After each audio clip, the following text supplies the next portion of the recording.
Hey, welcome to another video. So today we're going to be going into the entire life of LUCERYS VELARYON, but before we begin, please be sure to like the video and subscribe to the channel. Otherwise, let's jump straight into it. LUCERYS is the second son of Rhaenyra Targaryen and Laenor Velaryon, younger brother of Jacaerys Velaryon and older brother of Joffrey Velaryon. Although presented as legitimate and third in line for the Iron Throne, LUCERYS and his brothers are in truth bastards fathered by Sir Harwin Strong. Because of his older brother Jacaerys will inherit the Iron Throne after their mother, LUCERYS was set to inherit Driftmark from their father. When Rhaenyra and Laenor return to their chambers in the Red Keep with the newborn Joffrey, they find Luke and Jace playing with Harwin. Luke and his brother show them the dragon egg that Luke chose for their new brother. Luke asks to hold Joffrey, but Laenor takes him and Jace back to the dragon pit instead for their training. At the pit, Luke, Jace, and Aegon pull a joke on the dragonless Aemond by giving him a pig dressed as a dragon and making squealing noises. Luke later trains in arms alongside Jace, Aegon, and Aemond in the Red Keep's courtyard under Sir Criston Cole. Sometime after that, Luke is present alongside Rhaenyra, Jace, and infant Joffrey as they see off Sir Harwin Strong, who is departing for his seat at Harrenhal. Luke himself later departs King's Landing along with his mother, brothers, and father for Rhaenyra's seat at Dragonstone. Luke is present when Rhaenyra, Laenor, Jacaerys, and the rest of the royal family during the funeral of his aunt, Laena Velaryon. During the funeral reception after, his grandfather, Lord Corlys, discusses with Luke on his future succession as Master of Driftmark and Lord of the Tides, once his brother Jace ascends the Iron Throne. Luke despondently responds to Corlys that he does not want to rule Driftmark. He reasons that when he becomes Lord of Driftmark, it means everyone else is dead. After the funeral of Laena Velaryon, Luke accompanies Jace, Baela, and Rhaena as they confront Aemond returning from riding Vhagar, Baela and Rhaena's mother's dragon. When they begin fighting Aemond after he hurls insults at them, Luke joins the fight after his brother is punched to the ground, only for Luke himself to be punched in the face by Aemond, breaking his nose. Despite this, Jace manages to push Aemond to the ground, and he, Baela, and Rhaena begin to pummel Aemond.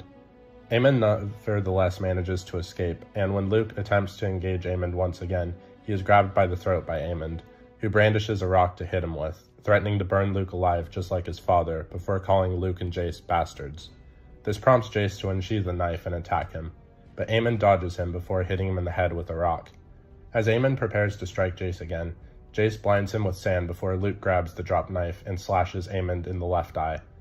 The commotion attracts the attention of Lord Commander Harold Westerling and other members of the Kingsguard, including Sir Criston, ordering the children to cease fighting. After their fight, the children are brought to the Hall of Nine, where King Viserys angrily demands to know from the Kingsguard how this happened, while Aemond's eye is tended to by Maester Kelvin as Corlys, Rhaenyra, and Daemon enter the hall. As the children begin arguing on who's responsible for the fight, Viserys orders them into silence, before demanding the truth from Aemond. Queen Alicent comments on what more can be said since Aemond was made by Luke. Rhaenyra states in the defense of her children that it was a regrettable accident, that her sons were only defending themselves, and that the vile accusations of their parentage were uttered. When Viserys asked what insults were said, Jace states that Aemond called him and Luke bastards. Viserys demands for Aemond to tell him the truth on where he heard the rumors, when Aemond replied that Aegon told him. When Viserys questions Aegon on where he heard the rumors, Aegon simply states that everyone knows based on Luke and Jace's unusual Targaryen appearance. Viserys furiously demands that the children make peace with each other, as they are family, but Alicent declares this is insufficient. She proceeds to demand that in exchange for Aemond's eye, LUCERYS must lose an eye as well. Viserys shuts this idea down, but Alicent insists that if Viserys will not seek justice, she, the queen, will, ordering Sir Criston to bring her one of Luke's eyes. Shocking Luke and the assembled court, Viserys once again urges Alicent to cease, but as he walks away, Alicent grabs Viserys' Valyrian steel dagger and attempts to carry out the punishment herself, frightening Luke and sending the room into uproar. Rhaenyra moves to stop her and protect Luke, suffering a wound on her left arm in the process. After the confrontation with LUCERYS, Jacaerys, Aemond, and Aegon, the following day, Luke and Jace were present with Rhaenyra as her arm is sewn by Maester Kelvin.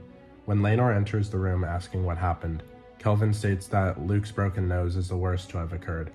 Rhaenyra then dismisses Kelvin, followed by both Luke and Jace, claiming that the two have caused enough trouble as it is.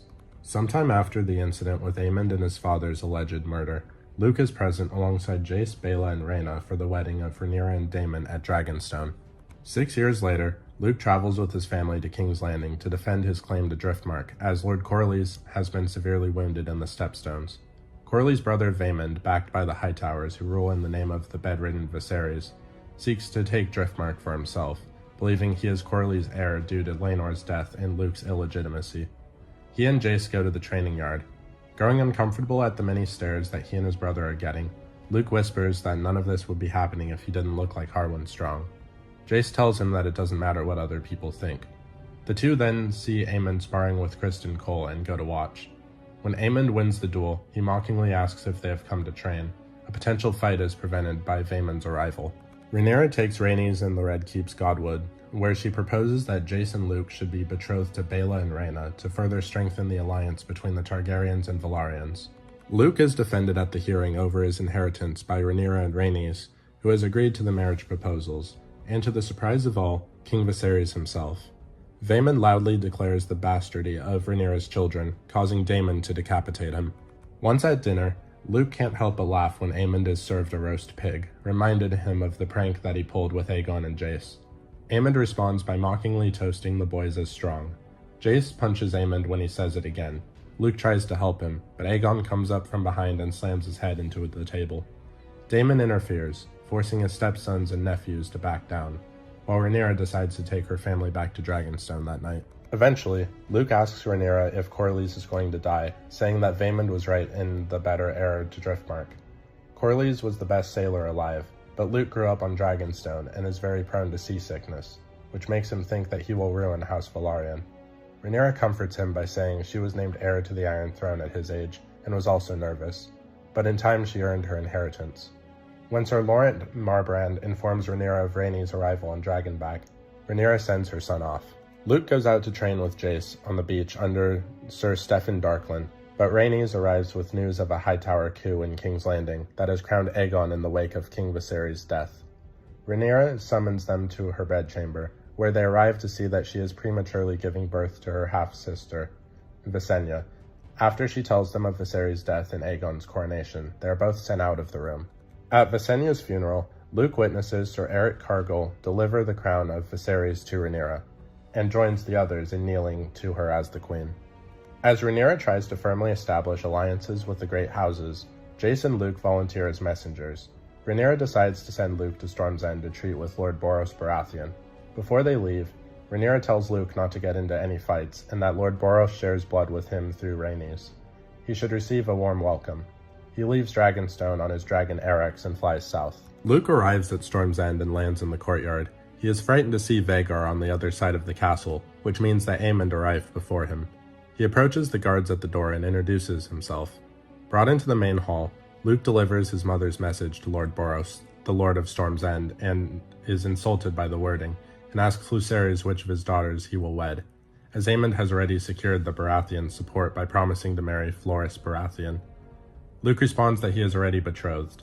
Boros asks him to go home in response, but as he is leaving, Aemond gets his attention and tries to provoke him, asking if he thought he could conspire to steal Aegon's crown without cost. When Luke says that he will not fight, Aemond responds he doesn't want him to, and takes off his eye patch to reveal that he has placed a sapphire in the empty socket. He demands that Luke cut out one of his eyes as payment and throws him a dagger. When Luke refuses, Aemond charges to take out the eye himself. Lord Boros stops the fighting by reminding Aemond of Luke's status as an envoy, insisting he won't allow bloodshed between them under his roof, before ordering his guards to escort Luke out of the castle. Luke finds Erex in a state of great distress. After looking around for Vhagar and finding nothing, he calms Erex and the two fly off into a severe thunderstorm. Luke soon hears the roars of Vhagar and finds himself fleeing from the ancient dragon as Aemond has followed him to claim his debt. Luke steers Erex into a ravine to lose them, but he loses control of his panicked dragon, who blasts Vhagar in the head with dragon flame. As Aemond struggles to regain control over his enraged dragon, Luke and Erex fly up above the storm. As Luke is looking around for his pursuer, Vhagar emerges from the clouds and bites into Erex. As she crushes the much smaller dragon in half with a single bite, Luke is devoured whole. After Vhagar killed Erex and LUCERYS Velaryon, Daemon informs Rhaenyra of her son's death. Consumed by grief, Rhaenyra puts aside any doubts she had about going to war. So what did you guys think of the entire life of LUCERYS Velaryon? Please let me know in the comments down below. If If you haven't already, please be sure to like the video and subscribe to the channel, and I'll see you in the next video.